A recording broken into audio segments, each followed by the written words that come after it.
नमस्कार। Study IQ platform पर आपका स्वागत है। आज हम लोग एक बहुत ही महत्वपूर्ण टॉपिक पर बातचीत करेंगे।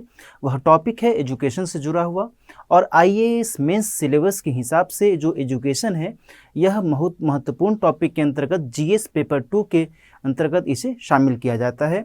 तो एजुकेशन टॉपिक में क्या कुछ महत्वपूर्ण खबरें यहाँ पर मैं आपके साथ चर्चा करूँगा और उससे जो जुड़े हुए डायमेंशंस हैं वे क्या डायमेंशंस हैं, इन सब बिंदुओं पर हमारी चर्चा आधारित रहेगी। पहले बात करते हैं कि आज के द हिंदू पेपर में एक आर्टिकल छपा है और यह जो आर्टिकल है ये क्या कहता है, the bait and hook of edtech, यानी एजुकेशनल टेक्नोलॉजी के कॉन्टेक्स्ट में यह जो खबर है, यह जो आर्टिकल है कुछ बातें कहता है। क्या बातें कहता है इस पर हम बातचीत करेंगे। इसका मतलब ये हुआ कि एडटेक के स्तर पर यदि किसी प्रकार का कोई प्रलोभन दिया जाता है और फिर उसके आधार पर किसी भी कस्टमर को यदि आकर्षित करने की कोशिश की जाती है तो इससे संदर्भित क्या कुछ पक्ष और विपक्ष हैं, इसके बारे में इस पर चर्चा आधारित रहेगी। और इस हिसाब से यदि इस आर्टिकल के कुछ कॉन्टेक्स्ट के संदर्भ में हम समझें तो इसमें एक बात कही गई है कि पिछले साल यानी कि दिसंबर 2021 में भारतीय संसद में यानी लोकसभा में एक चिंता जाहिर की गई थी इस पूरे मामले को लेकर करके, और इसमें ये कहा गया था कि जो भी एडटेक कंपनीज हैं या फिर जो भी एडटेक प्लेटफॉर्म्स हैं उनके माध्यम से जो भी गतिविधियां चलाई जा रही हैं उस संदर्भ में जो भी बच्चे हैं, उनके जो पेरेंट्स हैं, जो भी किंडरगार्टन में पढ़ने वाले बच्चे हैं या फिर जो भी उससे अधिक क्लास में 7वीं 8वीं 9वीं कक्षा में या फिर 12th तक पढ़ने वाले जो बच्चे हैं, इन सभी के पेरेंट्स को इस संदर्भ में ध्यान रखना चाहिए कि जो भी उन्हें इस तरीके की कोई गतिविधि के संदर्भ में बात बताई जाती है किसी एडटेक के प्लेटफॉर्म के द्वारा कि वो क्या कुछ उन्हें सुविधाएं दे रहा है या फिर क्या कुछ उन्हें उनके बच्चों के लिए वो व्यवस्था करना चाहता है, इस संदर्भ में उन पेरेंट्स को बहुत ही सावधानी से कार्य करना चाहिए। और इनफैक्ट जो शिक्षा मंत्रालय था, जो एजुकेशन मिनिस्ट्री है, उसके माध्यम से एक एडवाइजरी भी जारी की गई थी इस पूरे मामले के संदर्भ में। तो यहाँ पर जो है ये समझना होगा कि ये पूरा का पूरा जो विषय है ये क्या कुछ कहता है। और इस संदर्भ में मैं आपको बताऊं कि भारत के हिसाब से यदि भारत की बात करें तो ये जो एडटेक सेक्टर है इसमें बहुत अधिक जो है वृद्धि हुई है। पिछले लगभग 2-3 सालों में निश्चित तौर पर वृद्धि हुई है। क्यों वृद्धि हुई है ये आप जानते हैं कि पिछले 2 सालों में जो कोरोना महामारी के कारण एक अव्यवस्था वाली स्थिति पैदा हो गई थी, इस बीच जो है शिक्षा के लेवल पर जो गतिविधियां ठप पड़ गई थी, स्कूली शिक्षा और कॉलेज के स्तर पर जो शिक्षा व्यवस्था पूरी तरीके से ठप पड़ गई थी, ऐसे में जो है एक तरीके से डिजिटल एजुकेशन के तौर पर व्यापक विस्तार हुआ था। उसका कई लेवल पर सकारात्मक प्रभाव भी देखा गया है, इससे इनकार नहीं किया जा सकता। हालांकि इससे संदर्भित कुछ नकारात्मक पहलू भी उभरे हैं। तो इन सकारात्मक और नकारात्मक पहलुओं के मद्देनज़र ही इस आर्टिकल में कुछ बातें कही गई हैं और इस हिसाब से हमें ये विचार करने की आवश्यकता है कि हम इस पूरे विषय में किस तरीके से आगे बढ़ें और भारत सरकार के हिसाब से इस पूरे मामले में क्या कुछ गतिविधि अपेक्षित है। तो आगे बढ़ने से पहले मैं आपको ये भी बता दूं कि लगभग 39% वार्षिक के आधार पर जो है ये वृद्धि दर्ज की जा रही थी। और 2025 तक का जो एक आंकड़ा बताया जा रहा है वो आंकड़ा ये बताया जा रहा है कि लगभग 37 मिलियन लोग जो हैं डिजिटल लर्निंग प्लेटफॉर्म्स में इनरोल हो सकते हैं। ऐसी संभावना जो है, ऐसा एक्सपेक्टेशन जताया जा रहा है। इस हिसाब से ये जो आंकड़ा है ये बहुत ही महत्वपूर्ण हो जाता है कि लगभग 37 मिलियन लोगों की अपेक्षा है कि डिजिटल लर्निंग प्लेटफॉर्म्स में वे जो है नामांकन दर्ज करा सकते हैं। यहाँ मैं आपको बता दूं कि जो K-12 टर्म जो है बहुत ही प्रचलित है। K-12 का मतलब होता है किंडरगार्टन टू क्लास 12। इस सेगमेंट में लगभग 250 मिलियन स्कूल गोइंग चिल्ड्रंस जो हैं उसमें शामिल हुए हैं पिछले कुछ समय में। ये समझ रहे हैं ना कितनी बड़ी संख्या जो है इस पूरे सेक्टर में अभी कार्य कर रही है, कितनी बड़ी जनसंख्या जो है इसमें अपना एक इन्वॉल्वमेंट जो है उनका हो रहा है। आगे बात करते हैं, वर्ष 2014 से भारतीय मार्केट के हिसाब से यदि बात की जाए तो लगभग 4450 एडटेक स्टार्टअप्स लॉन्च किए गए हैं, लॉन्च हुए हैं। बात समझ में आए? 2014 से लेकर करके अभी तक 2022 का यह समय चल रहा है।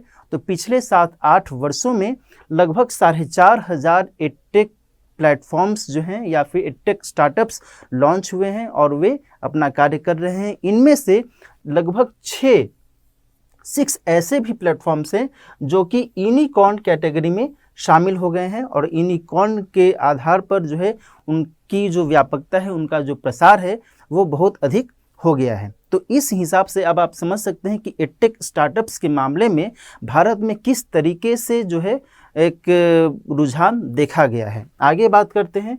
इस आर्टिकल में ये भी कहा गया है कि लगभग 1150 ऐसे एडटेक स्टार्टअप भी हैं जो कि पिछले कुछ समय में बंद हुए हैं, शटडाउन हुए हैं।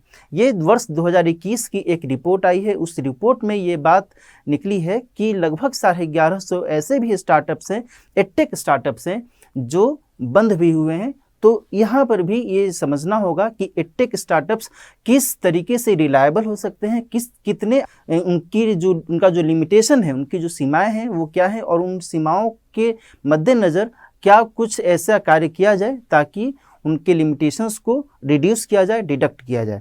आगे बात करते हैं। यदि हम यूनिकॉर्न के कंटेक्स्ट में समझें कि यूनिकॉर्न का मतलब क्या हुआ, यूनिकॉर्न का बहुत ही यहाँ पर सीधा सा मतलब ये है कि जो भी स्टार्टअप है, जो भी ऐसा प्लेटफॉर्म है जिसका जो वैल्यू है $1 बिलियन का हो गया है, उसे जो है यूनिकॉर्न की संज्ञा दी जा सकती है। और हाल ही में भारत में यदि हम बात करें तो भारत में 100 यूनिकॉर्न्स ऐसे जो हैं जनरेट हुए, 100 यूनिकॉर्न्स की संख्या हो गई है अब। और हाल ही में जो कॉमर्स एंड इंडस्ट्री मिनिस्टर हैं श्री पीयूष गोयल जी, इन्होंने इसका स्वागत भी किया है कि भारत में अब ऐसी कंपनियां हैं जो कि $1 बिलियन का वैल्यू रखती हैं। तो इस हिसाब से ये कहा जा सकता है कि यदि शिक्षा के स्तर पर यदि बात करें तो शिक्षा के स्तर पर निश्चित तौर पर जो ये 6 यूनिकॉर्न हैं, ये 6 यूनिकॉर्न बहुत ही महत्वपूर्ण भूमिका निभा सकते हैं। आगे बात करते हैं। यदि हम जो 100वां यूनिकॉर्न है, जो 100th यूनिकॉर्न है, वो है नियो बैंक, जो कि एक बेंगलोर बेस्ड एक प्लेटफॉर्म है और इसने जो है $1 बिलियन का वैल्यू अर्जित किया है और इस हिसाब से इसने 100th इंडियन यूनिकॉर्न के रूप में अपना नाम दर्ज कराया है। आगे बात करते हैं कि यदि एडटेक से जुड़े जो महत्वपूर्ण पहलू हैं उनके संदर्भ में यदि हम एक एक कर विचार करें, वे क्या कुछ हैं। पहला तो ये है कि डिजिटल प्लेटफॉर्म को इसके माध्यम से महत्व मिल रहा है। निश्चित तौर पर एक तरीके से जो स्थितियां बीते 2 वर्षों में सामने आई, उन स्थितियों के मद्देनज़र ये जो डिजिटल प्लेटफॉर्म के माध्यम से शिक्षा व्यवस्था जो प्रदान की जाने लगी, यह बहुत ही बेहतर है, इसमें कोई दो मत नहीं है। कई स्कूली संस्थाओं ने भी इस तरीके से डिजिटल प्लेटफॉर्म का सहारा लिया और बच्चों को शिक्षा देने की कोशिश की और एडटेक स्टार्टअप्स के माध्यम से भी बेहद अच्छा प्रयास किया गया है इन सालों में, विशेष तौर पर ताकि लोगों को शिक्षा, उनकी जो अपेक्षाएं हैं शिक्षा के संदर्भ में विभिन्न स्तरों पर वे अपेक्षाएं फुलफिल की जा सकें, उसकी पूर्ति की जा सके। दूसरी महत्वपूर्ण बात यह रही कि दूरस्थ शिक्षा को भी इसके माध्यम से सुगम बनाया गया है, इसमें भी कोई दो मत नहीं है। एक जगह पर बैठे हुए व्यक्ति जो कहीं भी है, दूरस्थ भारत के किसी भी दूरस्थ जिले में, दूरस्थ गांव में यदि वो बैठा हुआ है तो उसे भी अफोर्डेबल शिक्षा मिल सकती है। और इस हिसाब से जो है यह जो व्यवस्था है, एडटेक के माध्यम से जो व्यवस्था प्रदान की जा रही है इन दिनों में, यह बहुत ही महत्वपूर्ण भूमिका अदा कर रही है लोगों को शिक्षित करने में। इसके अलावा मैंने आपको बताया कि वहनीय शिक्षा को भी इसके माध्यम से बढ़ावा दिया गया है, प्रोत्साहित किया गया है। वहनीय शिक्षा का मतलब क्या हुआ, इसे अंग्रेजी में लिखा जा सकता है अफोर्डेबल एजुकेशन। अफोर्डेबल एजुकेशन का मतलब क्या हुआ कि जो भी व्यक्ति, जो भी बच्चा शिक्षा ग्रहण करना चाहता है, उसे कम लागत पर और बेहतर शिक्षा, गुणवत्तापूर्ण शिक्षा यदि मिलती है तो निश्चित तौर पर वह एक अफोर्डेबल एजुकेशन है। उसे कहीं जाने की आवश्यकता नहीं है, वो आराम से जो है अपने अपेक्षा के अनुसार, अपनी आवश्यकता के अनुसार जो भी उसे शिक्षा के स्तर पर चाहिए वो उसे मिल जा रहा है। तो इस तरीके से अफोर्डेबल एजुकेशन को इसके माध्यम से बढ़ावा देने की भरपूर कोशिश की गई है। इसके अलावा मैं आपको बताऊं कि इससे शिक्षा का भी व्यापक प्रसार हुआ। जाहिर सी बात है कि यदि हम बीते 2020 और 2021 के ही वर्षों को यदि ध्यान से देखें, तो यदि ऐसी व्यवस्था नहीं रहती, ऐसी कोई भी उपलब्धता नहीं रहती, ऐसे उपकरण नहीं रहते जिससे शिक्षा का व्यापक प्रसार होता, तो आप समझिए कि शिक्षा की जो हालत रहती वह कितनी दयनीय रहती। लेकिन इन वर्षों में शिक्षा को और बेहतर तरीके से उभारने की कोशिश की गई है, उसका व्यापक तरीके से प्रसार करने की कोशिश की गई है डिजिटल एजुकेशन के माध्यम से, और इस प्रसार में एडटेक प्लेटफॉर्म्स का जो है योगदान निश्चित तौर पर रहा है। आगे बात करते हैं, एजुकेशन स्टार्टअप और रोजगार में भी वृद्धि हुई है। मैंने आपको आंकड़ा भी बताया कि 2014 से लेकर करके अब तक लगभग 4,500 एडटेक प्लेटफॉर्म्स स्थापित हुए हैं, और इसके साथ साथ जब ये प्लेटफॉर्म्स स्थापित हुए तो उनसे जुड़े हुए जो लोग हैं उनमें भी वृद्धि हुई, यानी कि रोजगार में भी इजाफा हुआ और इस तरीके से लोगों को रोजगार भी मिला। तो एक तरीके से भारतीय अर्थव्यवस्था के मद्देनज़र भी यह जो व्यवस्था है, यह व्यवस्था सकारात्मक तौर पर सामने आई। लेकिन इससे जो जुड़े हुए कुछ विरोधी पक्ष हैं, इसे भी देखना होगा, इसे भी नज़रअंदाज नहीं किया जा सकता। आपको पता होना चाहिए कि सिविल सेवा परीक्षा में कई बार क्रिटिकल तरीके से प्रश्न पूछे जाते हैं, आलोचनात्मक तरीके से प्रश्न पूछे जाते हैं। इस मद्देनज़र यह भी जरूरी हो जाता है कि किसी भी विषय के पक्ष और विपक्ष इन दोनों पहलुओं पर ध्यान देते हुए हम उसका एक वाजिब समाधान निकालने की कोशिश करें। निश्चित तौर पर आप यदि सिविल सेवा की तैयारी कर रहे हैं तो आप प्रशासक बनने की तैयारी कर रहे हैं, और प्रशासक का काम होता है किसी भी जो समस्या है, कोई भी समस्या का समाधान निकाले, न कि समस्या से वह चिंतित हो, है ना। तो उसके समाधान के लिए हम तभी आगे बढ़ सकते हैं जबकि हमें उसके हर पहलू के बारे में बारीकी से जानकारी हो। तो इन्हीं चीज़ को मद्देनज़र रखते हुए यदि हम इसके विरोधी पक्ष पर ध्यान दें तो विरोधी पक्ष में कुछ महत्वपूर्ण बातें हैं, जैसे कि बेहतर इंटरनेट नेटवर्क की कमी। जाहिर सी बात है कि यदि बड़े शहरों में बात की जाए या फिर मेट्रोपॉलिटन सिटीज़ में यदि बात की जाए तो यहाँ पर नेटवर्क की कोई विशेष कमी नहीं होती है। निश्चित तौर पर इससे जो है, जो भी लोग इस तरीके की शिक्षा ग्रहण करना चाहते हैं, एजुकेशनल बैकग्राउंड में से यदि उनका ताल्लुक है और इस तरीके से यदि वो डिजिटल प्लेटफॉर्म के माध्यम से शिक्षा ग्रहण करना चाहते हैं तो उन्हें कोई भी दिक्कत नहीं होगी। लेकिन यदि दूरस्थ गांव की यदि बात की जाए, जिसके माध्यम से वहनीय शिक्षा के संदर्भ में मैंने पहले बताया, तो यदि उन गांवों में यदि किसी भी प्रकार की व्यवस्था नहीं है, किसी भी प्रकार की इंटरनेट उपलब्धता नहीं है, तो ऐसे में वे कैसे जो है इसका लाभ उठा पाएंगे। तो यह जो है एक बड़ी अड़चन जो है यहाँ पर दिख रही है कि बेहतर नेटवर्क की यदि अनुपलब्धता रहती है, अवसंरचनागत स्तर पर यदि इस तरीके की कमी रहती है, तो इससे उसका कोई उपयोग नहीं हो सकता है। तो इस पर जो है विचार करने की आवश्यकता है। इसके अलावा भौतिक रूप से प्रयोगशाला आधारित गतिविधियों की अनुपस्थिति भी एक तरीके से यहाँ पर देखी जा सकती है। जाहिर सी बात है, जो बच्चे यदि स्कूल में पढ़ रहे हैं, कॉलेज में पढ़ रहे हैं, तो उन्हें प्रयोगशालाओं में, लैबोरेटरीज में जाकर करके और विभिन्न विषयों से संबंधित जो भी गतिविधियाँ हैं वो करने का मौका मिलता है, अवसर मिलता है। लेकिन यदि वो डिजिटल प्लेटफॉर्म के माध्यम से यदि वो शिक्षा ग्रहण कर रहा है, क्लास 7th 8th 9th या किसी भी कक्षा में यदि वो पढ़ रहा है, तो वहाँ पर उसे लेबोरेटरी में जाने का तो अवसर नहीं मिल रहा है। उसे बस केवल एक अप्रोच या फिर एक दृष्टिकोण मिल रहा है कि हाँ, इस तरीके से जो है ये गतिविधियाँ हो सकती हैं, गतिविधियाँ की जा सकती हैं। लेकिन वो प्रयोगशाला वाला जो अनुभव है, वह अनुभव उसे नहीं मिल सकता है।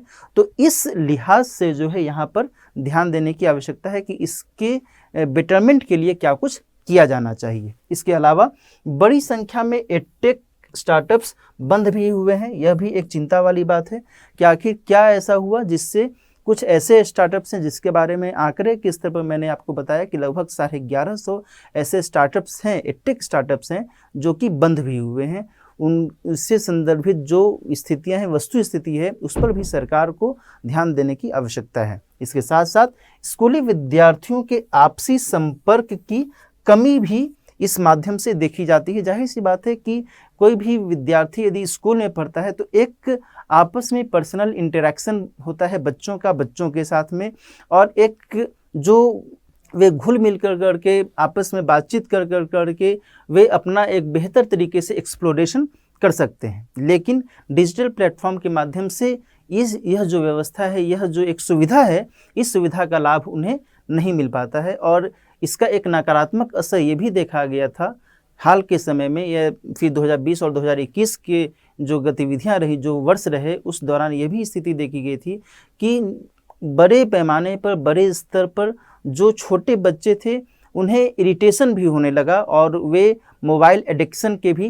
कई स्तरों पर वे शिकार भी होने लगे। तो ये सब जो स्थितियां हैं, ये स्थितियां भी यहाँ पर ध्यान देने योग्य है कि इसको रिड्यूस करने के लिए, इसके निराकरण के लिए क्या कुछ किया जाना चाहिए।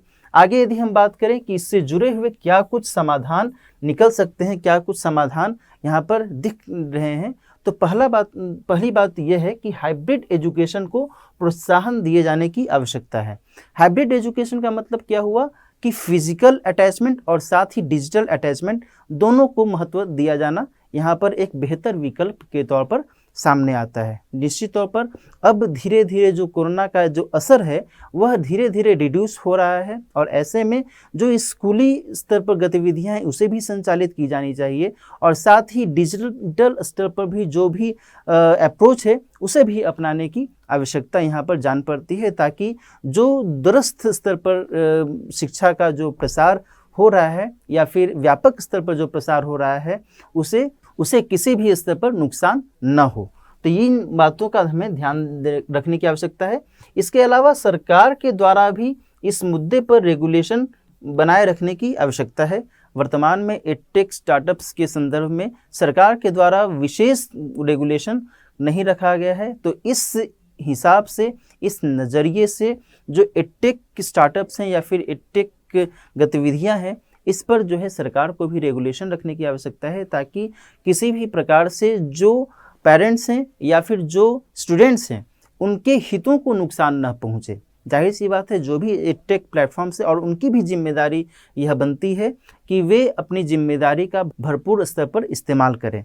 आगे देखते हैं, एडटेक स्टार्टअप्स को गुणवत्तापूर्ण शिक्षा पर जोर देने की आवश्यकता यहाँ पर जान पड़ती है। यह बहुत ही महत्वपूर्ण है। यदि वे वहनीय शिक्षा को महत्व दे रहे हैं, एफोर्डेबल एजुकेशन को महत्व दे रहे हैं, तो साथ ही उन्हें क्वालिटेटिव एजुकेशन को भी महत्व देना जरूरी हो जाता है। और इसके लिए चाहे तो आर्टिफिशियल इंटेलिजेंस जैसे जो स्टेप्स हैं उसका इस्तेमाल किया जा सकता है। तो इन सारी गतिविधियों के आधार पर वर्तमान में शिक्षा को और बेहतर किया जा सकता है और निश्चित तौर पर इससे न केवल वहनीय शिक्षा को बढ़ावा मिलेगा, बल्कि एक बेहतर कल का निर्माण भी होगा, जो कि हमारे भारत के भविष्य के लिहाज से बहुत ही महत्वपूर्ण होगा। तो आज की चर्चा हम यहीं पर समाप्त करते हैं। आज की चर्चा के आधार पर मैंने जो आपके साथ डिस्कस किया उसमें यही मेन मुद्दा यही रहा कि एडटेक से संदर्भित जो गतिविधियां हैं उसके प्रॉस एंड कॉन्स को मद्देनजर रखते हुए क्या कुछ से बेहतर समाधान निकाला जा सकता है। इस तरीके से यदि कभी मुख्य परीक्षा में सवाल बन जाता है कि भारत में एडटेक के क्षेत्र में जो व्यापक विकास हो रहा है, इसे संदर्भित पक्ष और विपक्ष में अपना अभिमत दें, तो आपको इसका उत्तर लिखने में आसानी हो सकती है। तो आज की चर्चा यहीं पर हम समाप्त करते हैं। धन्यवाद।